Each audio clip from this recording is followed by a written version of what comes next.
Bien, hora de dialogar con el doctor Daniel Gataz, analista político, profesor de la Universidad Nacional de Córdoba, escritor también.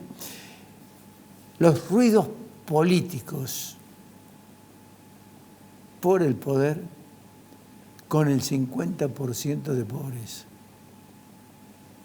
Daniel, ¿cómo te va? ¿Cómo estás, Ricardo? Un gusto. Sos muy generoso y muy educado. Los ruidos políticos. Hay palabras más duras, ¿no?, para definir lo que estamos viviendo, ¿no? Sí, el título iba a ser otro. El quilombo político, pero no lo podía poner ahí. Así es, así es. Bueno, aquí estábamos esperando a ver cómo se desenvuelve realmente un país en el cual vivimos una situación realmente... Mirá, a mí, vos sabés que yo soy un apasionado por la historia, escrito de historia argentina. Perdona, sí. ¿Viviste algún momento como este? Nunca, jamás. A eso me refería puntualmente. Y si vos analizás la historia argentina de los últimos 100 años, yo creo que nunca se ha vivido un momento tan particular como el que estamos viviendo, ¿no? Con semejante desolación en la gente, semejante angustia en la gente, que hace que la situación política realmente lo refleje, ¿no? Uno de los casos más puntuales, que siempre lo mencionamos, el fenómeno Milei, ¿no? Porque Milei es lo que representa, es la antipolítica. Digamos, él sabe perfectamente bien, yo creo que hasta él tiene claridad de que las propuestas son absolutamente impracticables en el mundo, no solamente en la Argentina. Pero supongamos que alguna de las propuestas sean interesantes, es muy difícil tratar de entender e interpretar qué es lo que quiere el votante de Milei. En realidad, cuando hablas con los votantes de Milei, me ha tocado hacerlo, en realidad te dicen que quieren prácticamente, como él mismo lo dice, ¿no?, dinamitar el sistema. Es decir, están hartos, cansados de lo que se vive en el país, de la política del país.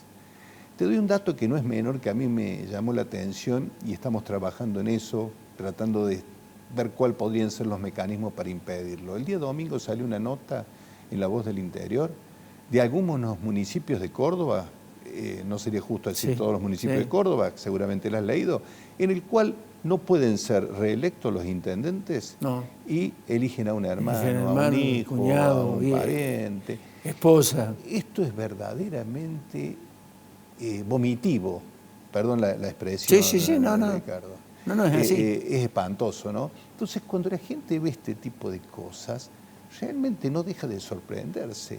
Y si vos lo ves a nivel nacional, el Frente de Todos es un verdadero aquelarre, una enorme discusión, como yo creo que decía muy bien Alfredo Blanco, es un barco sin timón, no sin timón, sino que nadie sabe en realidad a dónde va y quién maneja ese timón. Pero la oposición, que hasta hace muy poquito todos pensábamos que ganaba cómodos, que es Juntos por el Cambio, lo que ocurrió con la oposición es que tienen un problema interno, pero tan grave, que hoy por hoy, lo que antes parecía una certeza, hoy es solamente una posibilidad. Sí. Es decir, es un país muy extraño, ¿no? Muy extraño, ¿no? Y las últimas encuestas muestran que a nivel nacional está dividido prácticamente en 3 porciones. Sí. Y curiosamente el Frente de Todos todavía tiene algún grado de competitividad. Sí. Cosa sorprendente. Porque dividirlo por 3, dividirlo por 3, tenés que ver que vayan al balotaje. Bueno, uno siempre supone que en el caso de un balotaje, suponiendo que el Frente de Todos entre al balotaje, seguramente las otras dos terceras partes, digamos...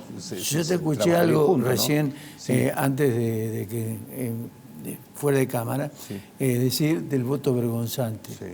Pero yo te quería apuntar también, digamos, ¿cuánta gente va a tener interés en el voto o en votar en esta elección?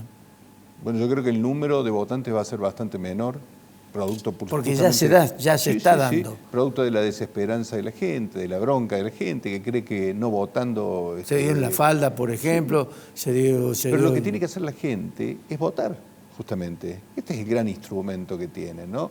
Y cuando yo te hablaba del voto vergonzante, digo, es en esta famosa historia de las encuestas, ¿no? Que ninguna encuesta acierta, ¿no? Sí, no. Y no aciertan, yo creo, porque hay un montón de... Primero que hay un montón de gente que no contesta las encuestas. No.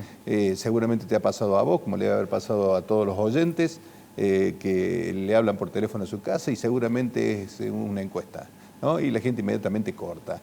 es muy difícil que una persona que tenga un grado de conocimiento de la realidad política conteste, pues está cansado, no quiere perder tiempo, hay que estar 15 minutos. Pero está lo que hablábamos también, que es el voto vergonzante, porque en el fondo el voto del Frente de Todos es un voto vergonzante. Sí. Es decir, el que quiere votar al Frente de Todos tiene vergüenza de decirlo, de explicitarlo.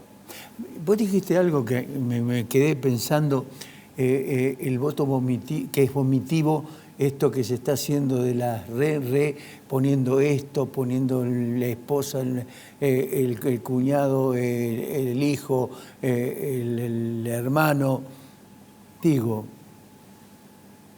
esto desde el punto de vista cultural de la sociedad, ¿cómo reacciona una sociedad que está viendo ante sus ojos no un fraude, pero es una descomposición de lo que es la política? Bueno, está anestesiada la sociedad, porque cualquier sociedad normal, sana, cuestionaría y sancionaría este tipo de conducta. No solamente este tipo de conducta, sino que no te olvides que cada concejalía, cada diputación terminan siendo pymes de la política, ¿no? Nombrando generalmente a un grupo de gente, de amigos, de familiares. Por eso yo te decía hace un ratito que estamos trabajando con un grupo de amigos en buscar los mecanismos necesarios para hacer una presentación, ya veremos si ante el Congreso de la Nación, ante la legislatura provincial, para evitar este tipo de conductas, ¿no? Porque fundamentalmente, y insisto, tratando de ser honesto, esta cuestión vinculada a los intendentes se da en pequeños municipios fundamentalmente, donde son feudos, ¿no? En realidad, la intendencia se recibe por herencia. Sí. Es decir, el que lo decide el intendente es mi hijo y después será mi nieto. Sí. Pero son en municipios chicos que no tienen carta orgánica. Entonces, cuando tienen carta orgánica, se rigen por el Código Electoral Provincial. Sí. Entonces puede, digamos, haber una modificación en ese tipo de cosas, ¿no? Es decir, eso sería la norma, modificar la norma, pero lo difícil es modificar las conductas, porque son conductas muy arraigadas en la población, ¿no? Es decir, la gente como que no le importa este tipo de cuestiones. No te voy a pedir un pronóstico, porque sé lo que pensás de las encuestas, pero digo que con este panorama, dólar 422, 420, LELIC 12 billones, ¿cómo es? La soja 3 va a costar 440.000 millones. ¿Cómo lo veo? Sí, ¿cómo ves? ¿Agosto es determinante para que implosione o se neutralice la implosión? Sí, yo creo que agosto es un mes clave. Y el tema de las PASO va a ser una cuestión clave. Pero también es cierto, y hay que reconocer lo siguiente, ¿no? El tema del dólar a 4.20, 4.25, 4.30, no hace más que acompañarle. Son especulaciones, sí. Pero aparte no hace más que, que no hace más que acompañarle el proceso inflacionario.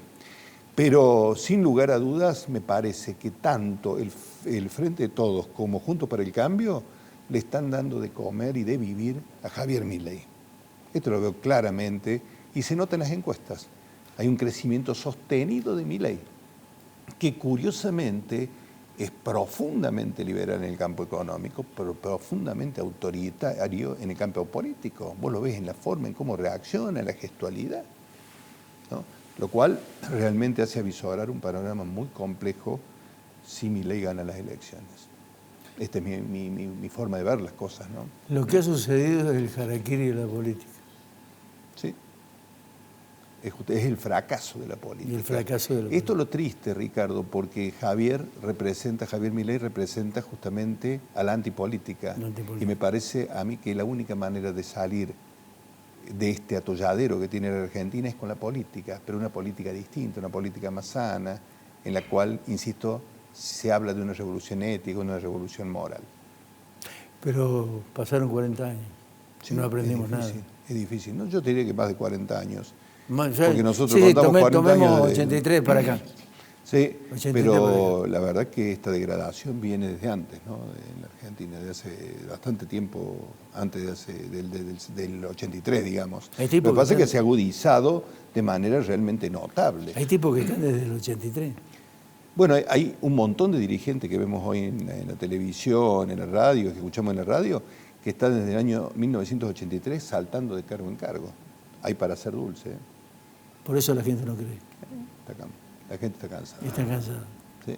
De tipos que viven de la política. Así. Y no solamente eso, sus familias viven de la política. Eso es lo más importante. Todos. ¿Cómo le podés decir a una persona que está trabajando, a un laburante, a un tipo que se levanta todos los días a las 6 de la mañana para tomar un colectivo, que realmente te llevan peor que animales, sí. Que va a trabajar, que vuelve a la noche a su casa cansado, con un sueldo que no le alcanza, con una inflación de casi el 7, el 8% mensual, que cree en la política?